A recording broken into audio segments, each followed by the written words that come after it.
Hello everyone, in this video I'm going to show you how to make doll effect and CapCut mobile.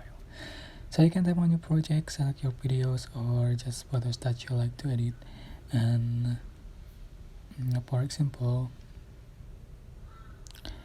so to make doll effect, just select effect and select body effect. In trending you can find a new effect that's doll effect. But this is a pro effect. You have to join pro first to be able to use this effect. So tap on it and click check mark.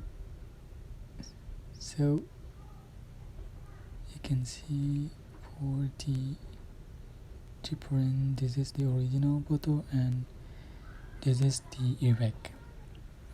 I hope this tutorial was helpful for you. Don't forget to like, comment, share, and also subscribe. If you have any question, please leave in the comment section below. Thank you so much for watching.